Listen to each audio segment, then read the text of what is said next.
Hey, what up, bro?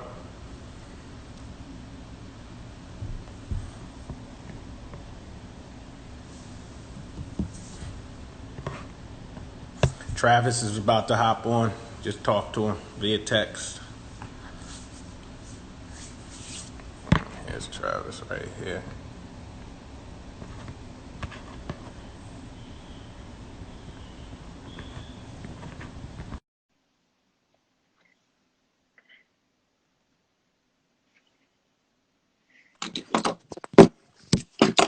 Travis, what's up, brother? Hey, what's up, man? How you doing? Good, good. How are you? Can't complain. Nice. Thanks for tapping in, man. So, yeah, what we've been doing, as I explained to you last week, we're just talking hoops because, obviously none of us can get on the court right now. There's no live games. So, it's a game that many people across the globe love. So, I've found that people enjoy getting insight from guys who played at a high level and have a lot of unique experiences through the game. Yeah, it's definitely a different situation that no one's ever been a part of. So I think everyone's just trying to get by as best they can and kind of reminiscing and watching old games and stuff like that. Stuff you've probably haven't done in a long time. Right. Yeah. Before we get going, I got to ask, how's your family? Are they safe and healthy during this craziness? Yeah, everyone's good. We've been fortunate. We were in Italy when it all kind of went down there first, and then Hmm. got back in time, and so we haven't had any issues with it. We're all doing well. All right, cool. So yeah, let's start with high school, man. So you grew up in Wisconsin. It's Fond du Lac. Did I pronounce that right? Yeah, correct. Fond du Lac. What kind of town is that? Is it a big town, small town? What was just the hoop vibe like growing up in that town?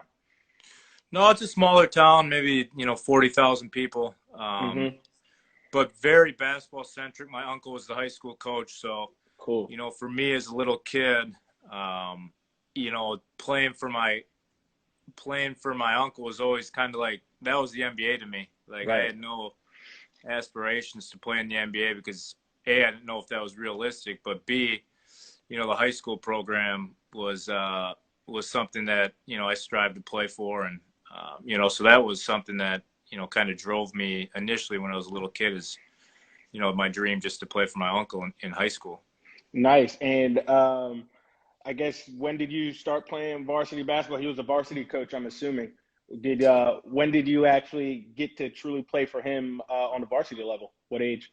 Yeah, he brought me and my cousin's the same age as I am, so he brought us both up as freshmen. So Nice. starting as freshmen, we were on the varsity team, and just enjoyed that experience. Playing for not only my uncle but a guy that just taught me a lot about the game and helped me pursue options after high school as well.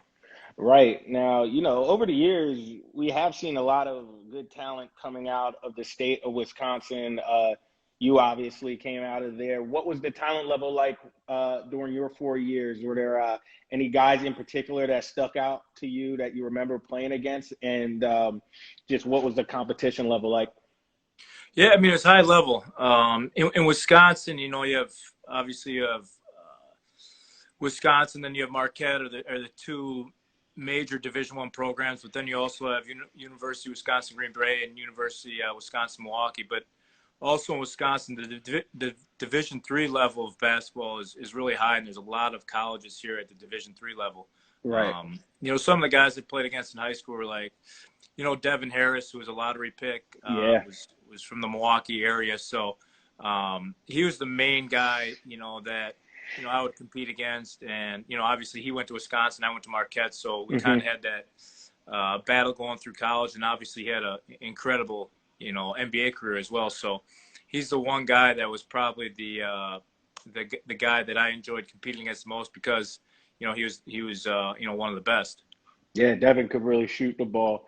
So take me through your recruiting process. When did you start getting attention of college coaches? Who who were you entertaining, and then why did you ultimately settle on Marquette? Yeah, I mean, I initially, going through the process, you play in AU basketball and you catch coach's eyes at a young age, and then it starts at the lower level, and then once you keep producing and playing well, the bigger schools come calling, and eventually it came down to Marquette, Wisconsin, Utah, St. Louis, and Illinois were my final five, and Mm-hmm. I staying close to home was always important to me, so it was really either Marquette or Wisconsin. And, Mm-hmm. at that point, Wisconsin was coached by Coach Bennett, Dick Bennett, who I have, incredible amount of respect for him and his family. But I Right. just didn't feel like that was the style of play that fitted me the best. I Mm-hmm. like to get up and down and play that way. So that's why I chose, Coach Green and Marquette. And obviously it was probably the best decision that I could have made. Yeah. How far was Marquette from your hometown? 60 minutes, an Oh hour yeah. drive. So Madison is about an hour and 10 minutes. So they're both right there. So Right. my family and friends could come watch me play collegiately, pretty much every game. Before you made your actual college choice, your family and friends, I would imagine, are they split like Wisconsin and Marquette in terms of their fandom? I would say majority of the people are Madison or Wisconsin fans. If you grew Right. up in the state, with the football program at Wisconsin being so big and Hmm. being so successful, naturally people grow up, cheering for Wisconsin. But for us, the success we had during my collegiate years and going to the Final Four, obviously you draw people that way as well. So Right. I think what's uncommon is you find that people will kind of cheer for both teams, Hmm. and then once we play each other, obviously they have a choice to make. Right. All right. So you get to campus your freshman year at Marquette. What was the transition like from high school ball to college ball that first year? I guess both on the court and off the court. Yeah, I mean it's an adjustment. The first on the court, the size and athleticism is just a whole different level. You're Hmm. playing against guys that are grown men that are 3-4 years older than you that have developed that toughness, that strength. So that was one thing that was apparent right away. Is how am I going to adjust, because I wasn't I was never the biggest or strongest guy. So how am I going to adjust to the strength? Those first few weeks you get I think with any college freshman you get a wake up call right away. And I remember my Right. first weightlifting program. I was passed out after in our locker room, and all the freshmen were. So you just have to learn that way. And off the court, it's different. You got more time, because you're not going to class as long during the day as in high school. You're going for class for a few hours a day, and then you have some time to, I guess, relax, but not really, because being a student athlete, especially a basketball player, you're always kind of in the gym, Right. weightlifting, doing something. So it was an adjustment, but I think I was kind of pretty well prepared for it, and I had great older guys on my team, so I didn't have to step in and play 40 minutes right away, and there wasn't a lot of pressure early on. So that was a big thing for me too. Yeah, so I was doing some research. I already knew who you were pretty well before this, but I was just, looking at some finer points, and I see after your freshman year, you started every single game from then on out. So I guess starting your sophomore year, and I'm sure you probably kind of knew whether Coach Crean told you straight up or you just had this gut feeling. You probably knew this was your time now. You're going to be the program's point guard, and a lot of responsibility was going to be on your shoulders. How did you kind of change your mindset knowing that you're going to go from a reserve role to being the man on a team that had a lot of talent?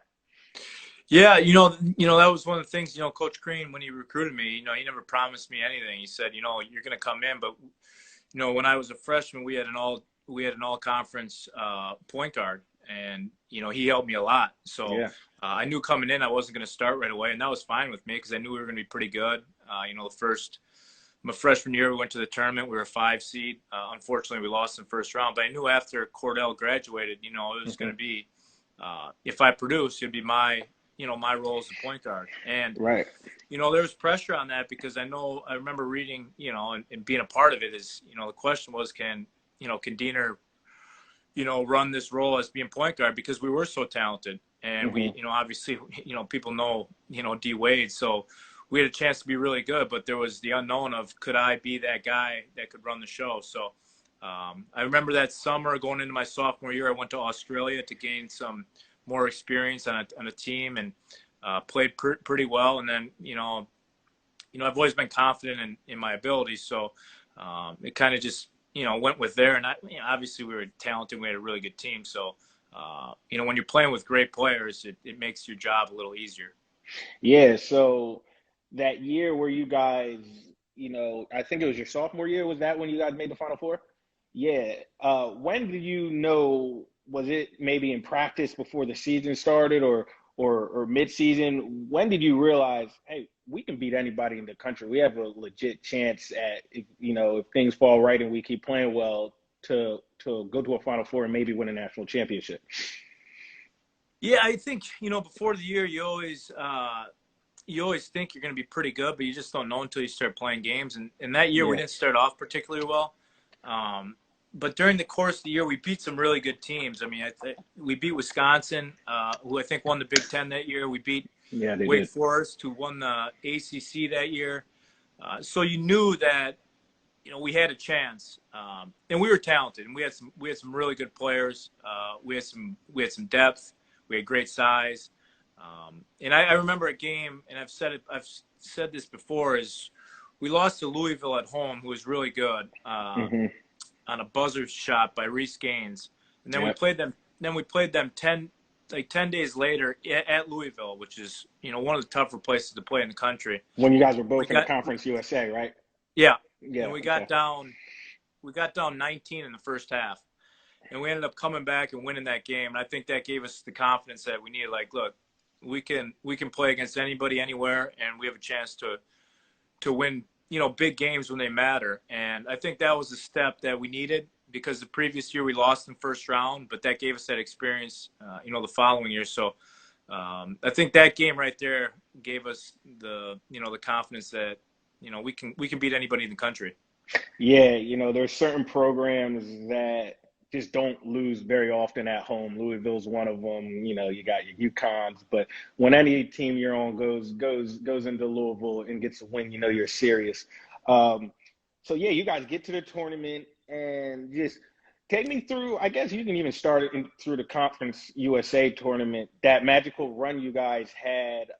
It seems like everybody on the roster who was getting minutes was playing really, really well. And you guys just started capturing the attention of the country. What was that whole experience like? It was, the funny thing is the first game, we were the one seed in the conference tournament. We won the regular season conference championship. We played UAB in the first round of the conference tournament. We lost. Hmm. I believe we had 30 turnovers as a team in that game. And they were a team that, picked up full court press, and we lost that game. And I think that helped us in hindsight because it gave us some rest. We got to take a break for a few days before, Selection Sunday, before we got to see who we were playing. A lot of these teams, they play through the conference tournament. It takes a lot out of them. Even if you Yeah. win the conference tournament championship, maybe you get worn down a little bit. But we got to regroup, and we got to, reset our minds and get ready for the big dance. And what's funny is that first game was probably I mean, they're all tough, but that first game we played Holy Cross. We were the Hmm. 14, or we were the 3 seed, they're the 14 seed, and it comes down to last minute, and a shot here or there, a turnover here or there, and we're out in the first round again. And you never know if Marquette doesn't go to the Final Four, D Wade doesn't have the triple double against Kentucky, and things go a whole different route for probably a lot of people. But that's the love of the big dance. It's survive and advance. And fortunately for us, we made enough plays during that game, and then obviously the rest of the way to get to the Final Four. Yeah. Now I'm going to get to while we're still in your Marquette career. I'm going to get to some questions that people have been plugging in. Um, I'm assuming this is a Marquette thing. Maybe it's a Wisconsin thing. What's your favorite win at Fondy Goodrich? Is that your guys' home arena? Yeah, that was in high school. High school. We I think we used to, once you got to the regional and sectionals and in the Hmm. playoffs, we got to play at a Division III arena that's probably sat, 7,000, 8,000 people, and those things were always, sold out. And we used to play Oshkosh West there, and they had a great program. They had a number of guys that played collegiately, and sometimes they got the better of us. Sometimes we got the better of those guys. But those are the games I remember the most, is playing in high school in front of 7,000, 8,000 people, and just high-level basketball. So those are the games I remember from high school the most. All right, and then I guess this is a pretty good question we just got too. How does it elevate your game playing with a legend like Wade versus playing against legendary players? Because obviously you've done both.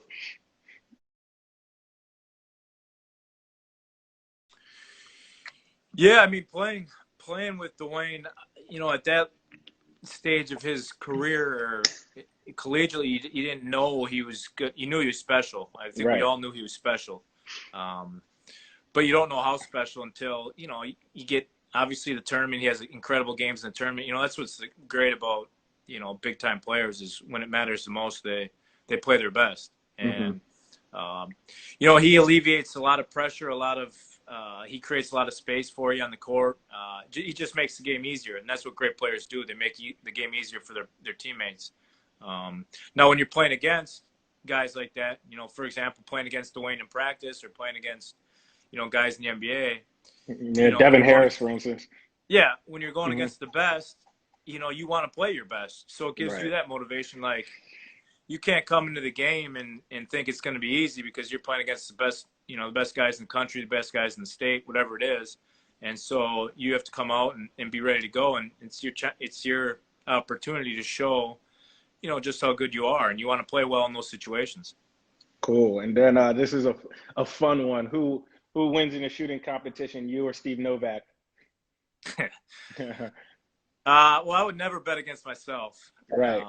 But, Steve is the best shooter I've ever played with, and I've played with some great ones. As Yeah. far as catching and shooting, nobody better, because he has great size, quick release, and he proved that at the NBA level, where he Right. shot in the mid 40% every year. So Steve is a great shooter, no doubt about that.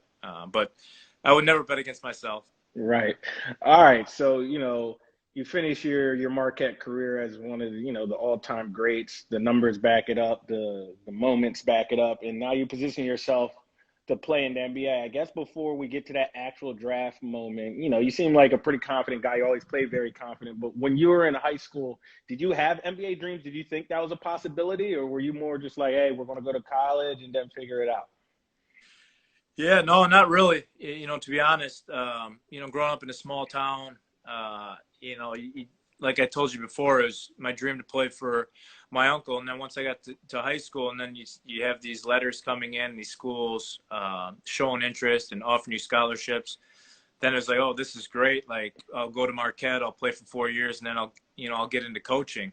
And Yeah. then, you have some success early on. And Coach Crean really had a vision for me. I think he saw something in me. Maybe I didn't early on see it myself. He had a vision. Like, this is where you can get to. You just put in the work and do this and do that, and you'll have a chance. And, when you play well in big games and you play well against really good players, I think your confidence builds. And then your dreams maybe shift a little bit. Like, okay, now I have a Right. chance to hopefully play at this level, and if not, well, I can play professionally and have a great living playing basketball. So uh, dreams of playing the NBA continued to grow throughout college. And then once I was a senior, I was like, okay, now I have a real chance to get drafted and spend some time in the NBA.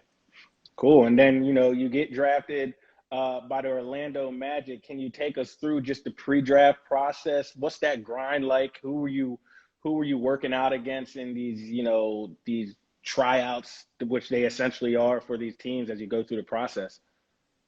Yeah, like you said, it is a grind, because you're trying. For me, it's more so than probably most, because I wasn't guaranteed to be picked, and I Right. probably wasn't going to be a first round pick. So you're not going. The guys who know they're going high aren't going to work out for these teams. So you don't get a chance to compete against. Chris Paul was in my draft class. Right. Darren Williams. It was a really great draft for point guards. Hmm. So I didn't get the opportunity to compete against those guys because they knew, they probably had a guarantee from a team. So, Right. I went and worked out for, 15, 16 teams, and that happens all within, like a month. So you're Right. traveling to all these NBA cities, you're doing all these workouts, the interviews, and you're trying to put, your best foot forward. And, Hmm. fortunately for me, I played really well at the pre-draft camp. And I think that, gave me, the opportunity to be drafted, early in the second round because I got a chance to play against these great players in that environment with all those people watching. Cool. So you start off with the Orlando Magic. I've asked everyone this. What was your welcome to the NBA moment? Whew. I mean, for me, it would happen the very first day I got to Orlando. One of my favorite players growing up and watching in college was Steve Francis. Hmm. And he was like the first guy I saw when I walked in the training facility. And, and when you watch these guys, or I wouldn't say idolize, but these guys are some of the guys you look up to. Hmm. You almost look at them like they're not real. Yeah. And then you run into them and you realize they're just normal, just like I am. So he was always extremely good with me and friendly, and I just remember being kind of nervous going up to him and talking to him for a little bit, but he eased that tension. So I think that for me that was Yeah. right away the first moment I stepped foot is you get to meet Steve Francis, and another guy was Grant Hill, who was on my team, was another guy who had an incredible college career, and if he doesn't get hurt, he's one of the all-time greats. Right. And you might have just answered this question with those two guys, but your first 2 years in Orlando, who were some of your vets who you leaned on to help you kind of get through your first couple years in the NBA? Yeah, Grant Hill was one of them. Obviously he was an older guy and had extreme amount of credibility with everyone, and he handled Hmm. himself like a true professional. Right. He treated the rookies extremely well. So Grant Hill is one guy that I could never say a bad word about, and I Hmm. don't think too many people can because he handles himself with such class. So he was the one guy that kind of looked after me. But there was, Steve Francis did. Jameer Nelson was an incredible guy to have, and Jameer was only a year ahead of me, so it's not like he had to do that. And we Yeah. played the same position, but Jameer was great. So a lot of great teammates that helped me out throughout my journey. Cool. And then before we get to your overseas career, let's chat about Indiana. How was it to play for that organization? It's kind of in the Midwest, closer to home. I'm sure your family got to see you play more there. What was that experience like? It was great. They signed me in the free agent process, and I got you get a chance to play under Larry Bird, who was the president of basketball operations. One of the greatest players to ever play basketball. Played for a coach, Jim O'Brien, whose style of play Yep. was perfect for me. Hmm. A lot of passing movement, freedom. So I enjoyed my time there. I had some really good moments. My best moments in the NBA happened in Indiana, so I always cherish that. Cherish the fact that I was closer to home, so family and friends could come watch me play more often. But overall, I had a great experience there. All right. And so I found your overseas career fantasizing because, you know, most guys, when you look at their overseas career, they bounce around from here, from there, from there. But you go to Italy, you play in the top league, and you carve out what, like something like a 10-year career in one league. Um, I guess what was that experience like, and why did you feel so comfortable in Italy to stay there for the duration of your overseas career that's still going? Yeah, it was when I first went over after the 5 years in the NBA. There's only a few countries that I really was intrigued to play in, and Hmm. one of those was Italy.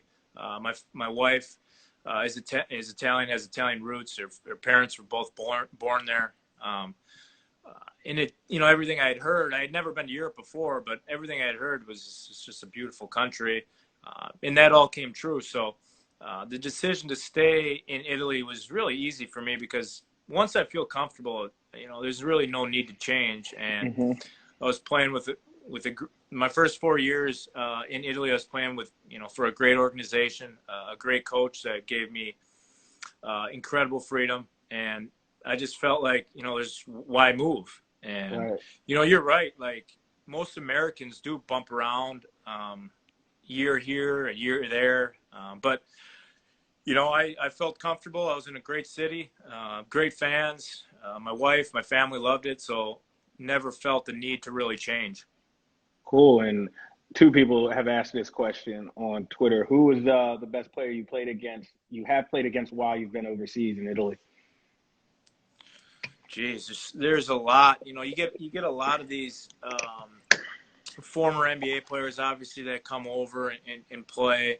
But then there's also, there's guys that, come from mid-major schools, or they weren't highly touted in college, but they just keep growing and growing and growing, and they have incredible careers professionally. So, I've gotten the chance to play against so many different guys and been teammates with so many great players. To pick just one is almost All right. impossible. Mm-hmm. So, if I think for anyone that follows basketball or follows college basketball, if they look at the rosters of the European teams, they're going to see guys like, oh yeah, geez, he was great in college, and now he's making a lot of money overseas. So it's just a who's who of guys who had really good college careers.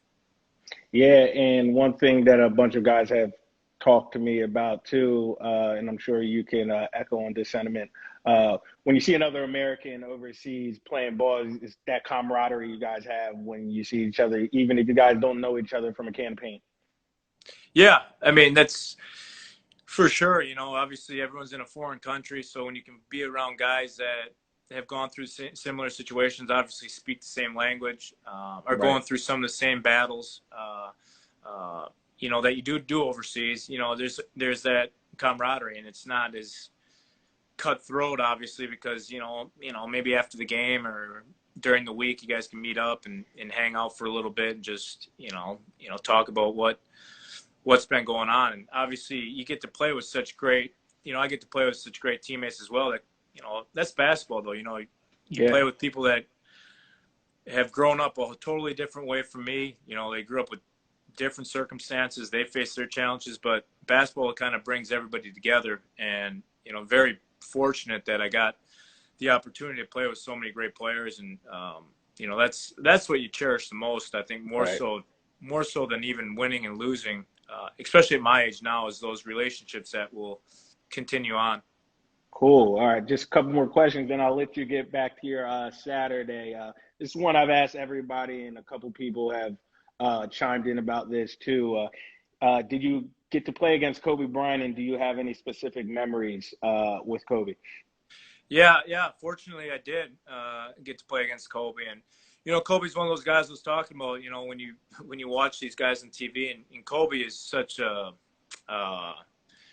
maybe the most skilled basketball player that we've ever seen. He Right. took everything from Michael, and kind of his skill work, his Hmm. footwork, just an incredible talent.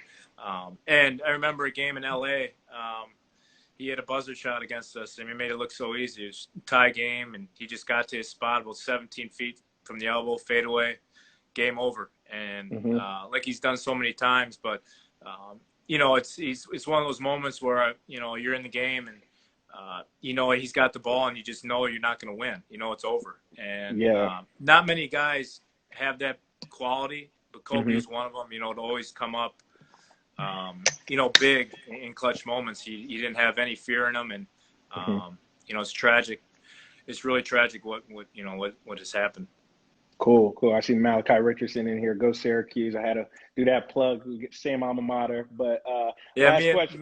me and him got to spend some time together this year. He's on my team until he broke his thumb, unfortunately. But great kid. Yeah, man, he got us to the Final Four. That was a Yep. fun. Yeah, That was he a really was. fun year. I had to watch some highlights on that because I didn't believe him. I didn't believe he was the reason, but I watched. He had some big shots. Yeah, ask Malcolm Brogdon. Ask him. Um, but my last thing, and I've been asking everybody this just as we go off, because I know a lot of I record this and send these to young guys at the AAU level and high school level. I guess what would be some advice that you have for kids who want to get to where you've been in your career and play at a level you've been, just some quick advice for the young guys coming up. Yeah, I mean, I don't think it's there's too many secrets. It's you have to put in the work. It's not like Yeah, you don't just become an NBA player. You're not just given a ticket to the NBA. It's you watch these guys, and yeah, certain guys are blessed with incredible athleticism and stuff like that. But those guys still have to work as well. Obviously, a guy right, like LeBron James, his athleticism is off the charts. But what makes him like one of the greatest players of all time is he puts in a lot of hard work. right. And for me, if you look at me, a 6 foot white guy that weighs 175 pounds when he played, it's not, it takes a drive and a competitiveness and a work ethic to help reach those goals. So, um, incredible work ethic, and then obviously you have to be skilled and you have to be very fortunate. And but it's no secret. And anything you want to do, you have to work hard. Whether Right. that's a basketball player or a sports anchor, whatever. You have to work at it if you want to become Yeah. great at something. No, you're It's right. it's really easy actually. Yeah. All right. Well, hey, Trav, thank you so much for tapping in. Continued health to you and your family, man, and hopefully everybody gets back on the court soon. And I'll keep in touch with your career. I appreciate you hopping on with me. Hey, no problem, man. Thanks for having me. Have a good one. Stay All healthy. right. Take care of yourself. You too.